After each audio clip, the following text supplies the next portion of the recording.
Hello, everyone, and welcome back to Survivor Talks with Mike. Today we'll be covering the Survivor 42 finale, going through the recap and review. No predictions, because there will be nothing to predict from here on. So let's hop right into the recap. Right at the start, Jeff sets the stage for the finale and lets us know that that the vote will be revealed on site once again. Each player gets a line to show their determination and how ready they are to win this, and then we hop into the episode. At the start, they have to relocate to a new beach where they have nothing. I feel like they didn't really need to do that. I don't really know what the point of it was other than for the hunt for the advantage that we'll get in a bit. Marianne feels that she is in the perfect position to take control of the game. Lindsay is upset that she wasn't in on the Omer blindside from the last episode, and Jonathan is kind of lauding that over her and being a bit of a jerk about it, really.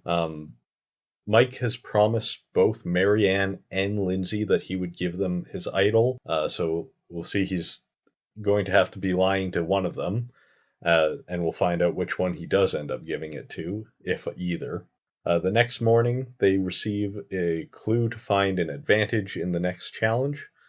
Both Romeo and Marianne would like to see Lindsay find that advantage, so they kind of tank the puzzle, and Lindsay is the only one to get onto the hunt for the advantage portion, and she does end up finding it, despite the hint being a little bit vague. It said something about a sleeping giant, which I had the same thought that Lindsay did, that it would be a tree that had fallen over, and instead it was just kind of a rock formation, which I guess from the right angle looked like a foot. But even then, the advantage wasn't even in the toes of that, it was down at its heel. So I don't really know what that hint was for. It was a little too vague, I think. We then move on to the challenge. It's the biggest challenge of the season.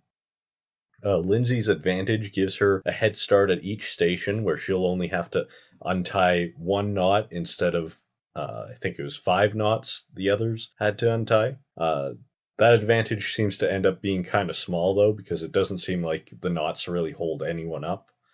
Lindsay and Jonathan are neck and neck, but everyone manages to catch up at the puzzle portion, where Mike just barely edges out Lindsay on the last piece of the puzzle to win his first immunity.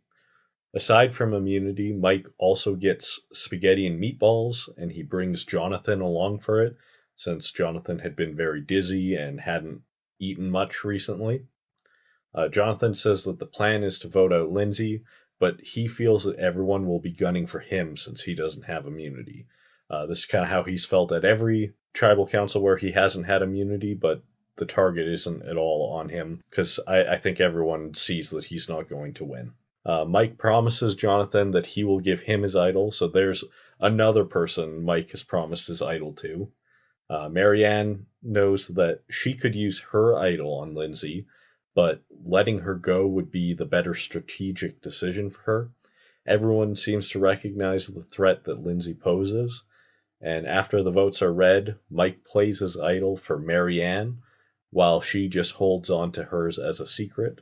Romeo, he had made a fake idol, and he throws it into the fire, revealing that it was fake.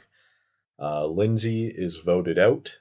My thoughts on Lindsay: she had a quiet start to the season, but became pretty dominant in the post-merge. She was great in all aspects of the game, especially physically, though her social game was fairly strong too. We go straight to the final immunity challenge, where each player gives their inspiration in winning this final immunity.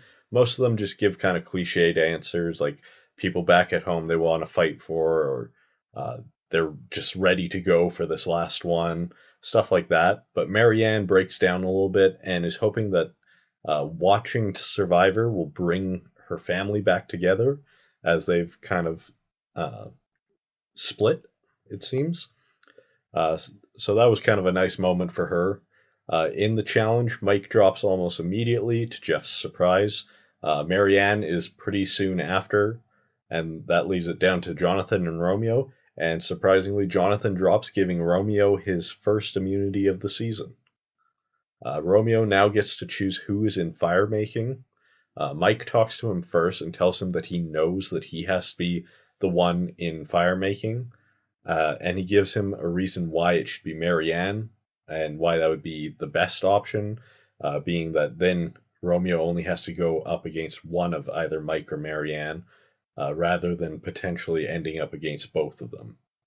Romeo doesn't give a definitive answer, so everyone is practicing, and nobody has ever seen Mike make a fire yet, so they don't really know how good he is at it.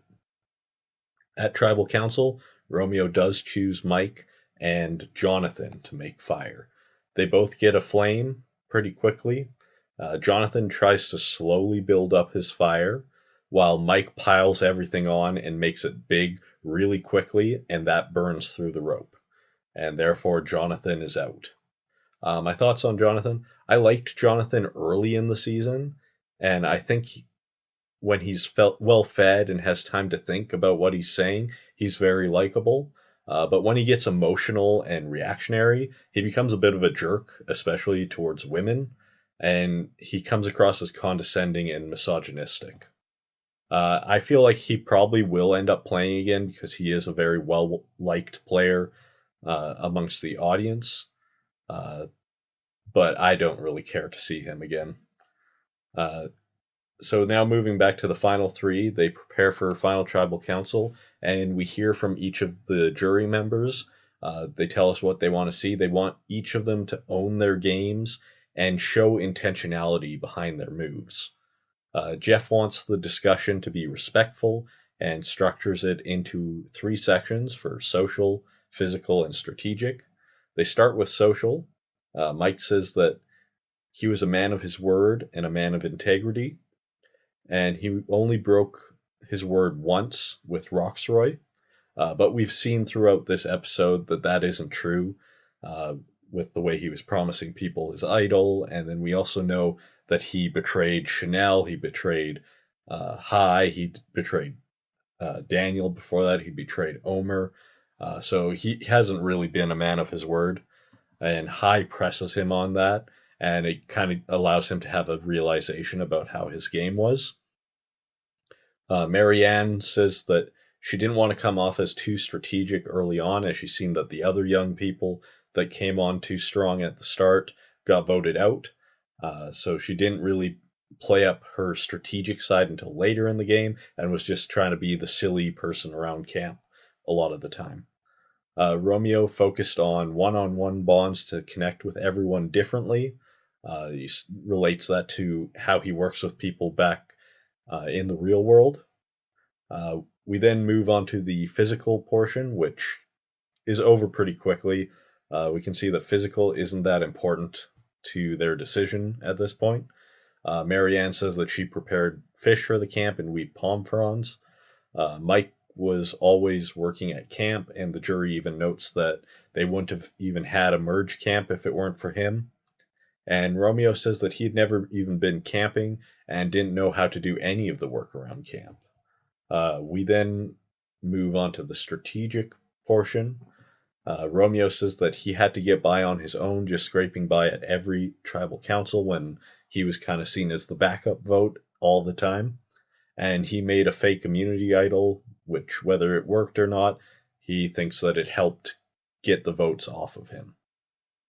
Mike owns that he didn't play with as much integrity as he originally thought he had, but says that he used his social bonds to ensure he could make it to the end. Marianne shows her idol that was unused to prove that she had a backup plan to get to the end that she didn't even need, and that she was the only one to keep a secret like that through the entire game. She also played strategically rather than emotionally when she didn't use her idol to save Lindsay. Some of my quick thoughts on the final tribal council performances. Romeo didn't have much of a shot coming in, but I thought he did a really good job to explain what he had to do to get there. And it's too bad that for him that he was starting from such a low point to begin with that I don't think he ever really had a chance. Mike was likely the favorite coming into Final Tribal Council, but he didn't really own his game and didn't even really seem to understand his own game. He didn't realize how duplicitous he had been throughout the game. He genuinely seemed to think that he played with integrity, when, as viewers, we can see how many times he betrayed his uh, word or his alliances.